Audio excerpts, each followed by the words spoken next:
성부와 성자와 성령의 이름으로 아멘. 은총이 아득하신 마리아님 기뻐하소서. 주님께서 함께 계시니 여인 중에 복되시며 태중의 아들 예수님 또한 복되시나이다. 천주의 성모 마리아님 이제와 저희 죽을 때 저희 죄인을 위하여 그러소서. 아멘. 성부와 성자와 성령의 이름으로 아멘.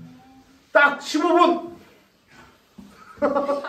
자, 우리 딱 15분만 성경 공부하는 시간인데 우리 청년들 잘 지냈어요? 네. 우리 마테오복음 좀 읽어보니까 어때요? 지난 시간에? 그냥 별로 잘 모르겠어? 자, 마테오복음 신부님이 퀴즈 하나 내볼게요. 자, 마테오복음에 보면 여러분들 읽다 보면 그런 이야기가 있었을 거야. 예수님이, 이게 신부님이 지금 몇 장인지 정확히 기억 못하는데요. 이방인 지역에 갔어요. 가가지고 막 이렇게 지나가는데 어떤 여인이 찾아와가지고 제 딸이 마귀가 호되게 걸렸습니다. 가셔서 제 딸을 고쳐주십시오. 이렇게 얘기를 해. 그러니까 예수님이 의외의 대답을 하는데 뭐라고 대답해요? 나는 이스라엘 집안의 길 잃은 양들에게 파견되었을 뿐이다. 이런 식의 이렇게 표현을 합니다. 그 몇 장인지 알아요? 신부님도 지금 갑자기 찾으려니까 모르겠는데요. 예. 나는 이스라엘 집안의 길 잃은 양들을 위해서 파견되었을 뿐이다. 이렇게 얘기해요. 자, 그러니까 한번 생각해 볼 수 있지. 좀 예수님이 좀 성급해 하는 것처럼 보이잖아. 이스라엘 사람들만 사랑하는 것처럼. 근데 평상시에 보면 우리 예수님이 마귀 들리거나 병자들이거나 다 가서 고쳐주고 막 하거든. 근데 마테오복음에서 유독 처음으로 좀 이렇게 원하지 않는 것 같은 그런 뉘앙스를 보여줘. 물론 그 장면 뒷부분에는 이제 여인아 내 믿음이 참으로 크구나 이렇게 하면서 이제 그 여인의 딸을 고쳐주시긴 하시지만 예수님의 말을 한번 생각해 보자고. 왜 이스라엘 집안의 길 잃은 양들에게 파견된 걸 지금 마귀 들린 아이를 쫓아주는 것보다 더 우선순위에 삼았을까? 그럼 이스라엘 집안의 길 잃은 양들이 누굴까? 예수님이 생각하는 이스라엘 집안의 길 잃은 양들. 이스라엘 사람들은 누구죠? 하나님을 믿고 있는 사람일까요? 아닐까요? 이스라엘 사람들. 하나님을 믿어 안 믿어? 믿어요. 믿고 있는 사람들이야. 하나님을 믿고 있는데 길을 잃어버렸대. 그럼 어떤 사람들일까? 하나님에 대해서 잘 알고 있지만 우리 세라피나가 말한 대로 믿음이 없는 사람들. 그 사람들이 마테오복음의 예수님한테서 우선순위에서는 지금 마귀 들린 아이를 고쳐주는 것보다 더 시급한 문제인 거예요. 그러니까 내가 하나님에 대해서 무진장 익숙한데 내 마음이 하나님을 믿으려는 마음이 없어요. 하나님에 대해서는 잘 머리로는 알고 있는데 내가 뭐 기도라든지 미사라든지 이런 거 전혀 상관없이 막 그렇게 살려고 해. 그런 사람이 논리적으로 따져보면 지금 마귀 들려있는 아이를 고쳐주는 것보다 하나님에게서 더 멀리 있다. 그러니까 예수님이 누군가를 고쳐준 둘 중에 하나를 고쳐줘야 된다면 우선순위가 생겨야 될 거 아니야. 그지? 그러면은 더 시급한 사람, 더 구원에서 멀리 있는 사람, 하나님의 마음을 더 아프게 하는 사람, 그 사람이 먼저 치유를 받아야 될 거잖아. 우리가 논리적으로 생각해 보면. 그러면 지금 마귀들이 이러고 있는 애보다 하나님에 대해서 아주 익숙하고 잘 알고 있지만 신부님이 밥 사줄 때만 나오는 너 찔리구나. 그런 청년들이라든지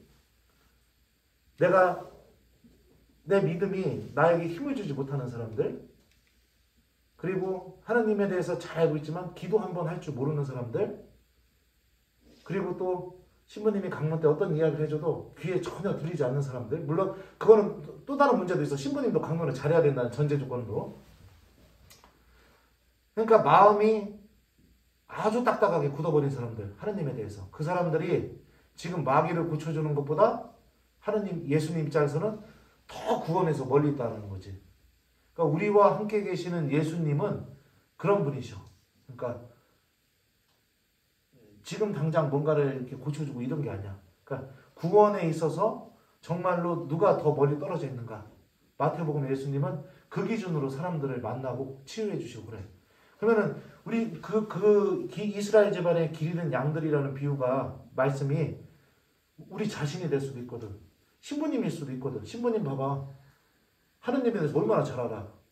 그런데 그러면서도 신부님이 겉으로는 그렇게 보일지 모르지만 너희들보다도 더 멀리 구원에서 멀리 떨어져 있을 수도 있는 거야.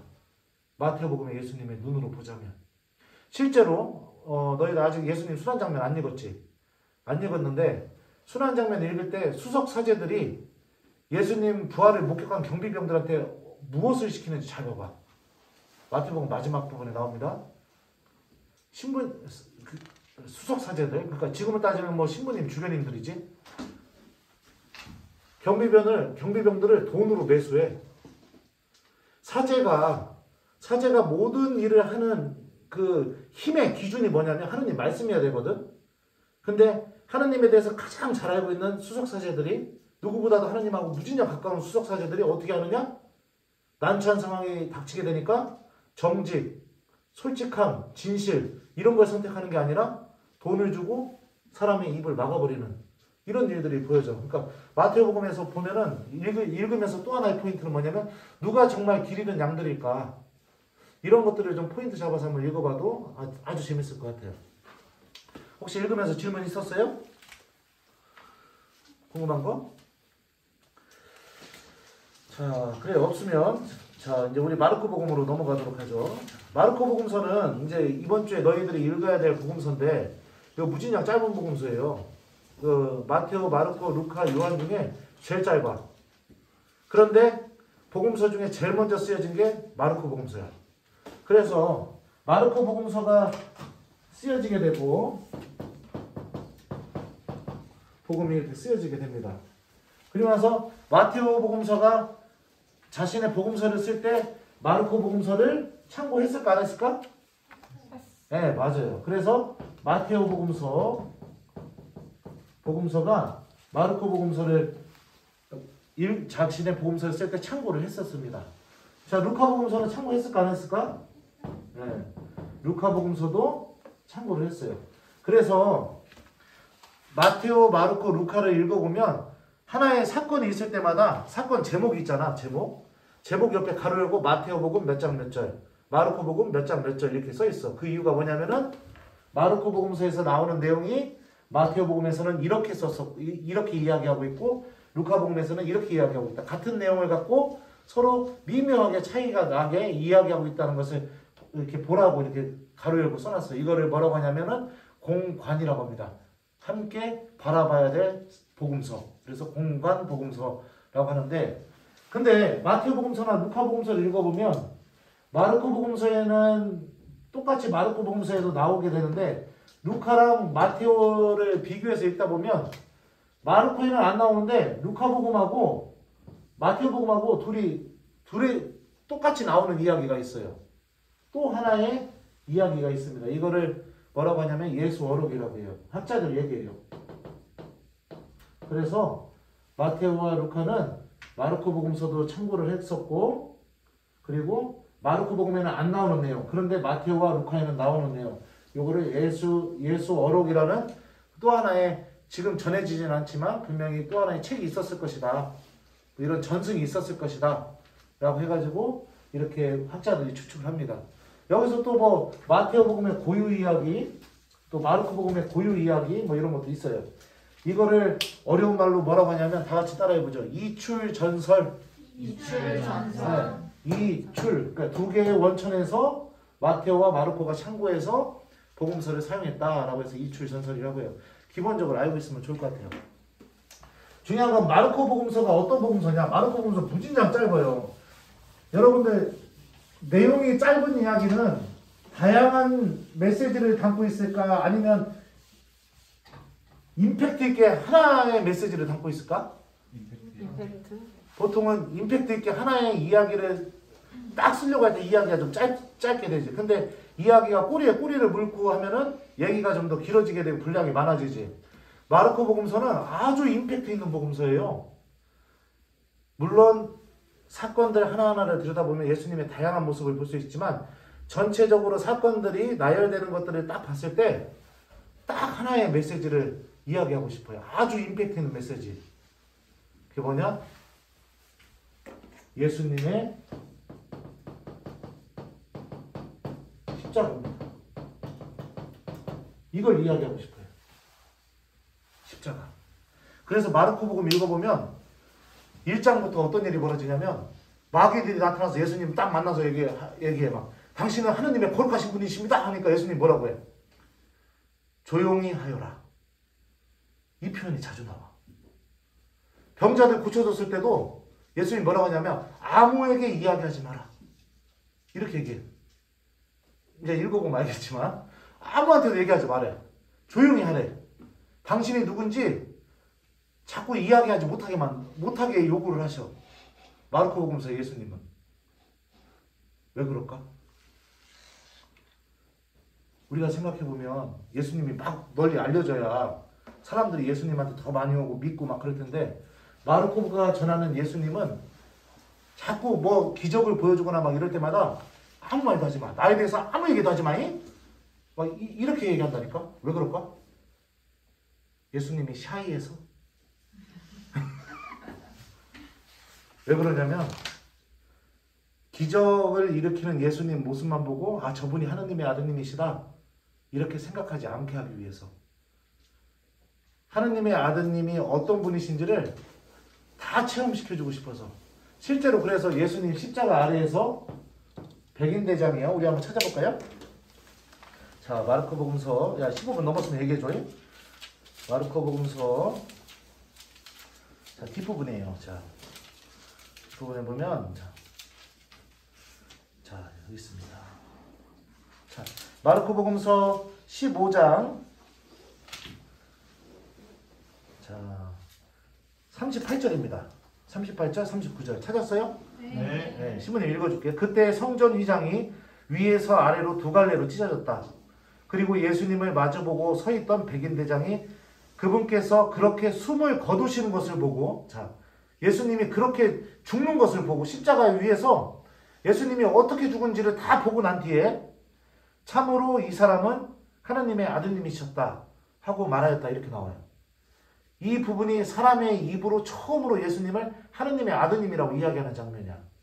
그러니까 예수님이 하느님의 아드님이라는 사실 하느님이 아니죠. 우리 계신 게 아니죠. 미안합니다. 네, 하느님.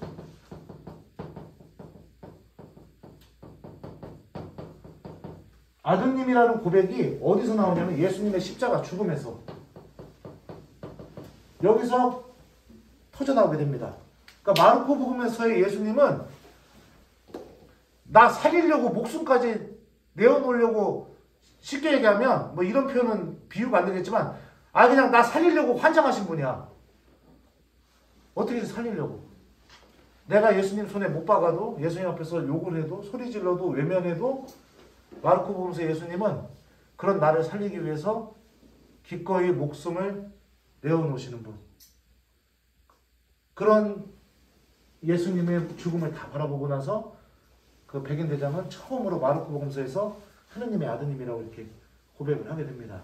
이게 아주 예수님 죽음까지도 내어놓을 수 있을 정도로 나를 사랑하시는 예수님 이 모습이 마르코복음서 안에 아주 이렇게 고백이 잘 되어 있어요. 그래서 포인트를 잘 잡아서 읽는 게 필요합니다. 예수님의 모습. 그러니까 예수님이 어떻게까지 사랑하고 있는가, 누구를 사랑하고 계시는가.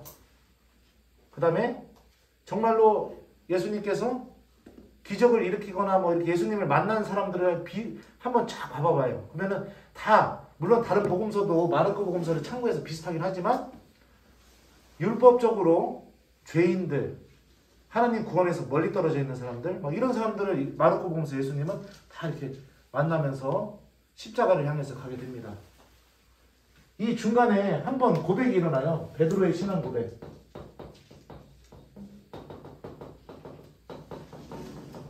마르코복음 8장입니다. 여기가 분기점이에요. 분기점. 8장 전까지는 예수님이 사람들한테 기적 보이면 야 조용히 나에 대해서 얘기하지 마. 절대 말하지 마. 막 계속 이렇게 얘기해요. 근데 8장에서 예수님이 스승님은 그리스도이십니다. 딱 얘기하고 난 뒤부터 예수님이 당신이 어떤 사람인지 계속해서 다 드러내놓고 얘기해줘. 십자가에 못 박혀서 죽을 거다. 막 이러면서. 자, 이게 8장의 분기점이라는 거. 요거까지만 알면 될 것 같습니다. 자, 그러면은 이제 15분이 된 것 같으니까 끝내도록 하죠. 한번 읽어보고 하나님이 나 살리려고 목숨 바칠 수 있대. 하나님이 나 용서해 주려고 가장 소중한 것까지 다 내어놓을 수 있대. 이게 마르코 복음서의 예수님을 통해서 우리가 바라볼 수 있는 하나님의 모습입니다. 한번 이 아주 임팩트 있는 예수님의 이 사랑 이야기 마르코 복음서 읽어보면서 우리 중고등부라는 우리 청년들 한번 또 이렇게 신문이 해준 얘기와 함께 같이 한번 읽어봤으면 좋겠어요. 자, 그럼 마치도록 하겠습니다.